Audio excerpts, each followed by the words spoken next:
ತಡರಾತ್ರಿ ನಡೀತಾ ಇದ್ದ ರೇವ್ ಪಾರ್ಟಿ ಮೇಲೆ ಪೊಲೀಸರು ದಾಳಿ ಮಾಡಿರತಕ್ಕಂಥ ಘಟನೆ ಮೈಸೂರು ಹೊರವಲಯದಲ್ಲಿ ನಡೆದಿದೆ. ಸಾಂಸ್ಕೃತಿಕ ನಗರಿ ಮೈಸೂರಿನಲ್ಲಿ ರೇವ್ ಪಾರ್ಟಿ ತಡರಾತ್ರಿ ಪಾರ್ಟಿ ಮಾಡ್ತಾ ಇದ್ದಾಗ ಪೊಲೀಸರು ದಾಳಿ ಮಾಡಿದ್ದಾರೆ. ಮೈಸೂರಿನ ಹೊರವಲಯದಲ್ಲಿ ಈ ಪಾರ್ಟಿ ನಡೀತಾ ಇದ್ದಂತಹ ಶಂಕೆ ಇದೆ. 50ಕ್ಕೂ ಹೆಚ್ಚು ಯುವಕ ಯುವತಿಯರನ್ನ ವಶಕ್ಕೆ ಪಡೆದು ಪೊಲೀಸರು ವಿಚಾರಣೆ ಮಾಡ್ತಾ ಇದ್ದಾರೆ.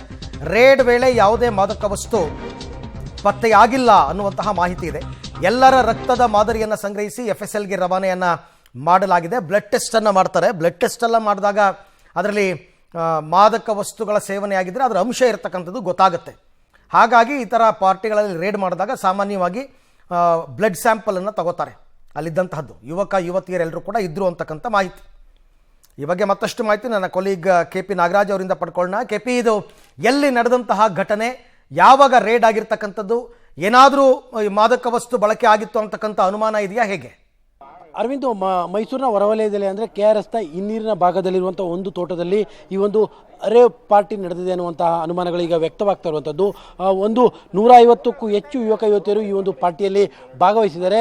ಪೊಲೀಸರಿಗೆ ಮಾಹಿತಿ ಬಂದಂಥ ಹಿನ್ನೆಲೆಯಲ್ಲಿ ಪೊಲೀಸ್ನವರು ಹೋಗ್ತಾ ಇದ್ದಂತೆ ಎಲ್ಲ ಏನು ಪಾರ್ಟಿಯಲ್ಲಿ ಇದ್ದಂಥ ಯುವಕ ಯುವತಿಯರು ಅಲ್ಲಿಂದ ಓಡೋಗುವಂಥ ಪ್ರಯತ್ನವನ್ನು ಮಾಡಿದ್ದಾರೆ. ಈಗ ಸದ್ಯಕ್ಕೆ 50ಕ್ಕೂ ಹೆಚ್ಚು ಯುವಕ ಯುವತಿಯರನ್ನು ಆ ಪಾರ್ಟಿಯಲ್ಲಿ ಭಾಗವಹಿಸಿದವರನ್ನು ಪೊಲೀಸರು ತಮ್ಮ ವಶಕ್ಕೆ ಪಡೆದುಕೊಂಡು ಅವರಿಗೆ ಮೆಡಿಕಲ್ ಎಕ್ಸಾಮ್ ಮಾಡಿಸ್ತಾ ಇದ್ದಾರೆ. ಅಂದರೆ ರಕ್ತದ ಪರೀಕ್ಷೆಯನ್ನು ಕೂಡ ಮಾಡಿಸ್ತಾ ಇದ್ದಾರೆ. ರಕ್ತದ ಪರೀಕ್ಷೆ ಮೂಲಕವಾಗಿಯೇ ಇವರು ಡ್ರಗ್ಸ್ ತೆಗೆದುಕೊಂಡಿದ್ರೋ ಇಲ್ಲೋ ಅನ್ನುವಂಥದ್ದು ಪ್ರೂವ್ ಆಗುತ್ತೆ. ಸದ್ಯಕ್ಕೆ ಡ್ರಗ್ಸ್ ಇರೋದ್ರ ಬಗ್ಗೆ ಯಾವುದೇ ರೀತಿಯಂತಹ ಖಚಿತವಾದಂತಹ ಮಾಹಿತಿಗಳು ಇಲ್ಲ.